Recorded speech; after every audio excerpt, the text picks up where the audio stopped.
Angin Kalimantan berdesir lembut, membelai dedaunan rimbun yang membentang tak terbatas sejauh mata memandang. Di jantung belantara hijau itu, hiduplah seorang pemuda bernama Arya. Sejak lahir, ia telah menjadi bagian tak terpisahkan dari hutan. Darahnya mengalir seirama dengan denyut nadi alam, napasnya berpadu dengan embusan angin yang membawa aroma tanah basah dan lumut.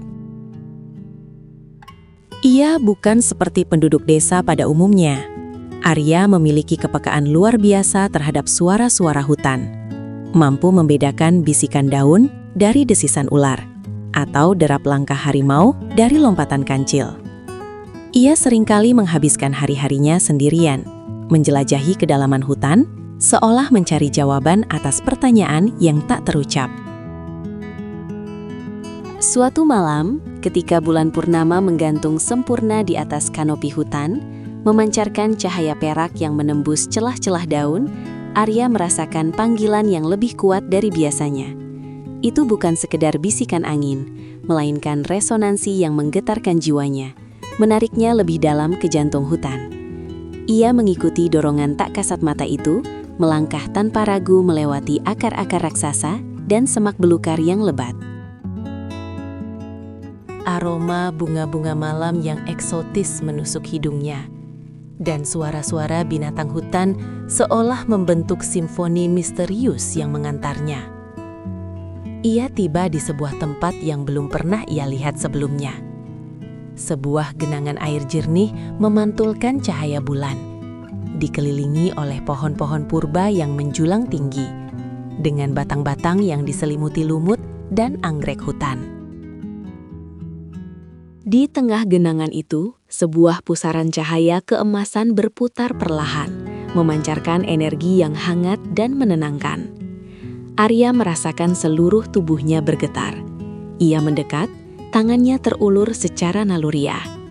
Saat jemarinya menyentuh permukaan air, pusaran cahaya itu membesar, melingkupinya dalam pelukan energi yang lembut namun kuat. Dalam sekejap, pikiran Arya dipenuhi dengan gambar-gambar dan suara-suara. Ia melihat sejarah hutan, merasakan penderitaan pohon-pohon yang tumbang, mendengar cerita hewan-hewan yang kehilangan rumah. Ia memahami bahasa setiap makhluk, dari semut terkecil hingga gajah terbesar. Racun-racun alami yang tersembunyi dalam tumbuhan dan hewan, yang sebelumnya ia ketahui hanya sebagai bahaya, kini terbuka rahasianya sebagai alat pertahanan dan penyembuhan. Tubuhnya sendiri terasa menyatu dengan hutan. Serat-serat kulitnya seolah mampu menyerap warna dan tekstur sekitarnya. Itu adalah saat di mana Arya lahir kembali, bukan sebagai manusia biasa, melainkan sebagai rimba sakti, pelindung yang dipilih oleh roh-roh hutan. Ketika ia membuka mata, cahaya bulan masih sama, namun dunia terasa berbeda. Ia bisa mendengar cicitan kelelawar dari kejauhan, merasakan getaran kaki serangga di tanah, dan bahkan memahami bahasa monyet-monyet yang saling bercengkrama di atas pohon. Ia mencoba berbicara, dan suaranya, meski tetap suara manusia, terasa bergema dengan frekuensi yang berbeda. Seekor tupai kecil yang bersembunyi di balik dahan, tiba-tiba melompat mendekat, seolah mengerti panggilannya. Rimba Sakti tersenyum. Ia tahu tugas besar telah menantinya. Keesokan harinya, Rimba Sakti mulai menjelajahi hutan dengan kesadaran baru.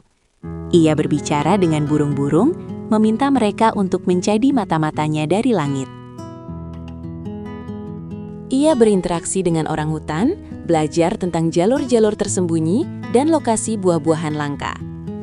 Ular-ular berbisa yang dulunya ia hindari, kini mendengarkan perintahnya, bahkan berbagi rahasia racun mereka yang dapat diubah menjadi penawar atau penenang. Kemampuan kamuflasenya sungguh luar biasa. Dengan konsentrasi penuh, ia bisa mengubah pigmen kulitnya menyatu sempurna dengan batang pohon, dedaunan, atau bahkan bayangan, menjadi tak terlihat oleh mata telanjang. Ia bisa bergerak tanpa suara, seolah menjadi bagian dari angin itu sendiri. Bulan-bulan berlalu, dan Rimba Sakti menjadi penjaga tak terlihat bagi hutan Kalimantan. Ia mengusir para pemburu liar yang mencoba mencerat satwa langka. Ia menggagalkan upaya penebang kayu ilegal yang ingin merusak paru-paru dunia. Ia tidak menggunakan kekerasan yang berlebihan. Cukup dengan menyelinap, menyebarkan racun alami yang menyebabkan kantuk atau mati rasa sementara, lalu mengikat para pelaku dan meninggalkan mereka di jalur yang mudah ditemukan oleh patroli hutan setempat. Baginya, setiap makhluk memiliki hak untuk hidup, dan setiap pohon memiliki nilai yang tak tergantikan. Namun, ancaman terbesar belum tiba. Suatu pagi, seekor harimau Sumatera tua bernama Raja Wali, yang sangat dihormati oleh Rimba Sakti, datang kepadanya dengan raungan penuh kepanikan. Raja Wali menceritakan tentang bau mesin-mesin berat yang semakin mendekat, suara gergaji yang memekakan telinga, dan jejak-jejak manusia bersenjata yang lebih banyak dari biasanya. Mereka bukan sekedar penebang kecil, melainkan sebuah sindikat besar yang dipimpin oleh seorang pria kejam bernama Pak Cokro, yang terkenal karena kekejamannya dan jaringannya yang luas. Tujuan mereka adalah membuka perkebunan kelapa sawit raksasa, menghancurkan ribuan hektar hutan dalam waktu singkat. Rimba Sakti segera bertindak. Ia memanggil seluruh penghuni hutan. Burung-burung elang terbang tinggi, mengawasi pergerakan dari atas. Monyet-monyet dan orang utan membentuk jaringan komunikasi di antara pepohonan. Ular-ular melata di tanah, mengumpulkan informasi tentang patroli musuh. Bahkan kawanan gajah dipersiapkan untuk menjadi dinding hidup jika diperlukan. Rimba Sakti menyelinap masuk ke dalam wilayah yang telah dikuasai Pak Cokro.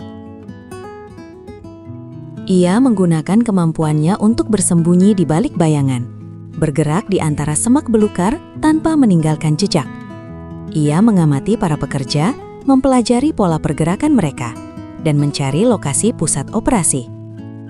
Ia menemukan bahwa Pak Cokro mendirikan sebuah kamp besar, lengkap dengan alat berat, generator, dan puluhan pekerja bersenjata.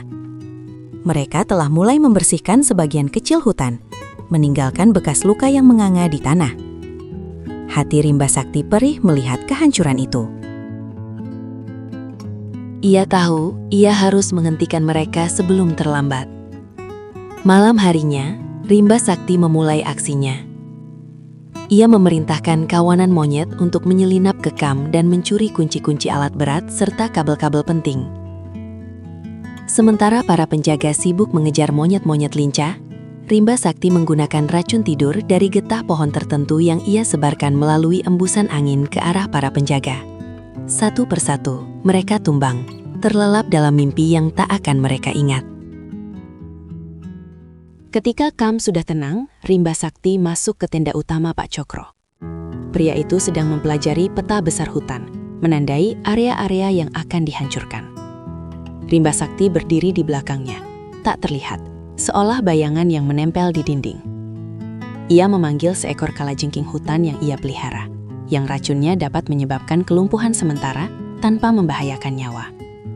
Kalajengking itu merayap pelan, tanpa suara, lalu menyengat pergelangan tangan Pak Cokro. Pak Cokro tersentak, merasakan sengatan tajam. Ia berbalik, namun tidak melihat siapapun. Tubuhnya mulai terasa lemas, pandangannya kabur. "Siapa di sana?" gumamnya. Suaranya tercekat. "Aku adalah penjaga hutan ini." Suara Rimba Sakti bergema dari segala arah, seolah hutan itu sendiri yang berbicara. "Kau telah menodai kesuciannya, dan kau harus membayar perbuatanmu." Pak Cokro mencoba meraih pistolnya, tetapi tangannya sudah tak berdaya. Ia jatuh terduduk, tubuhnya lumpuh, hanya matanya yang masih bisa bergerak, memancarkan ketakutan. Rimba Sakti kemudian menampakkan dirinya, berdiri di hadapan Pak Cokro. Siluetnya menyatu dengan kegelapan tenda. Matanya memancarkan cahaya hijau samar, seperti daun yang diterpa sinar bulan.